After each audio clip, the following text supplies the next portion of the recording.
Ayan, magandang hapon mga Q. Welcome po dito sa ating YouTube channel, Super Q TV. Kamusta po kayong lahat? So ayun mga Q, sobrang saya po ng idol natin, si Uhahay, Elias JTV mga Q. Dahil sa wakas, yung kanyang nanay na matagal niya nang gustong pauwiin ay umuwi na. Last 3 days ago mga Q, umuwi po yung nanay ni Elias JTV na gustong gusto niya na talagang pauwiin mga Q. Kung matatandaan niyo mga Q, merong video si Elias JTV kasama yung kanyang nanay na gustong gusto niya na talagang magstay dito yung kanyang nanay mga Q. Kaso nga lang, sagot dati ng kanyang nanay ay medyo nahihirapan din yung kanyang nanay mag-decide kung magstay siya dito sa Pilipinas kasi nga napakabait naman daw ng kanyang amo. At ayun na nga mga Q, bumalik po yung kanyang mother. Pero hanggang ngayon, gustong-gusto talaga ni Elias JTV mga Q na pauwiin na lang yung kanyang nanay at dito na lang talaga magstay sa Pilipinas. Kasi nga, alam niyo naman mga Q, bilang isang anak mga Q ay nangungulila din si Elias JTV, hinahanap-hanap din niya yung pagmamahal ng isang nanay, yung aruga ng isang nanay Mario. Dahil maliit pa lang sila si TB ay umalis yung kanyang nanay para magtrabaho sa ibang bansa. At ngayon nga mga kayo na marami na siyang pera, marami na siyang mga blessing na dumarating sa kanyang buhay mga kayo, ay gusto niya na talagang pauwiin. At dito na talaga magstay. Yan, kumbaga, gusto niya nang magpahinga yung kanyang nanay sa pagtatrabaho sa ibang bansa mga kayo. Dahil nga, sabi nga ni Elias CTV ay kayang-kaya niya na ngayon sustentuhan yung kanyang nanay mga kayo. At ito mga kayo, meron akong video ipapakita sa inyo. Ito yung video nung pag-uwi ng kanyang nanay mga Q. Ipapakita ko muna sa inyo yung video ni Ma'am Abby at saka ni Apollo, yung anak ni Elias CTV, na sobrang miss na miss din po ng kanyang nanay mga Q, na niyakap kaagad si Apollo ng kanyang nanay. So ito mga Q, panoorin po ninyo. Ayo! Ayaw mo kayo magituyokan! Hello!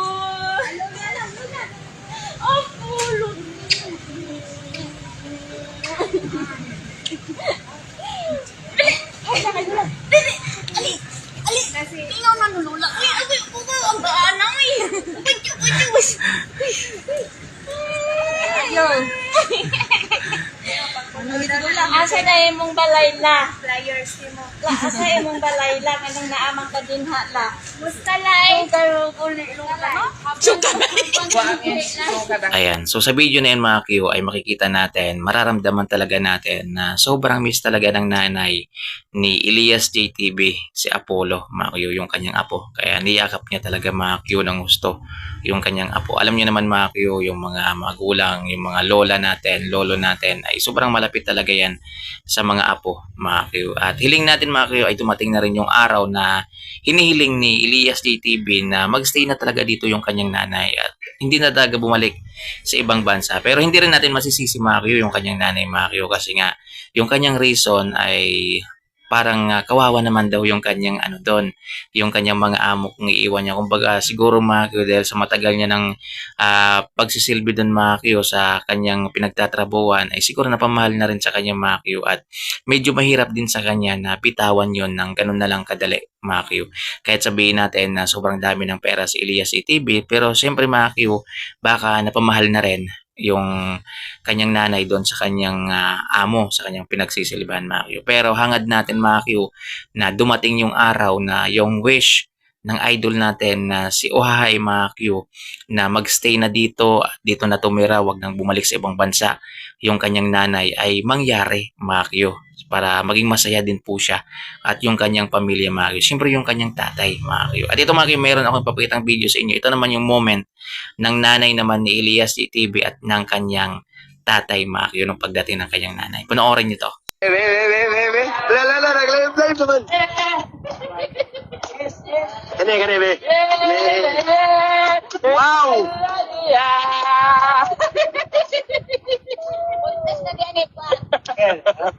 Nag-live, masabi na kung mag-spray.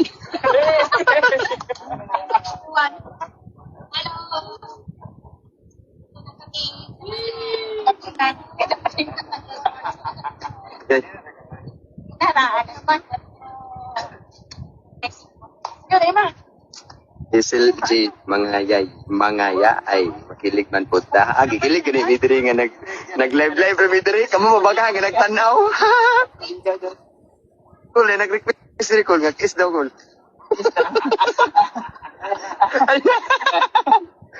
Gati.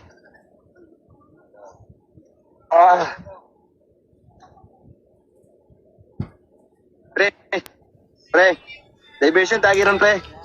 Ayan, grabe mga Q, napakasarap tingnan ng nanay ni Elias CTV at ng kanyang tatay na matagal ding hindi nagkita mga Q, kaya hindi talaga natiis na magyakapan mga Q. Dahil nga, syempre guys, sobrang tagal nilang hindi nagkita mga Q. At masaya tayo kay Elias CTV guys, dahil kahit papano, ay buo na rin yung kanyang pamilya na matagal niya nang gustong mabuo. Pero sa ngayon guys, hindi pa sa 100% dahil nga hindi pa natin sure kung babalik or hindi yung kanyang nanay Makio. So pagdasal natin na sana dumating yung araw na magstay na talaga dito sa Pilipinas yung kanyang mother. At ito Makio yung pag-welcome home ng kanyang pamilya. Yan sa nanay ni Elias GTV. Sayang Makio at wala dito yung idol natin na si Elias GTV kasi nagkataon Makio na sunod-sunod yung kanyang mga event ngayon, yung kanyang mga gig kaya hindi po siya nakauwi sa mismong araw ng pagdating ng kanyang nanay. Pero sa June 22 mga Q ay magsasama-sama sila dahil yun po ay pahinga yung banda na Elias CTV Band mga Q at I'm sure magkikita yung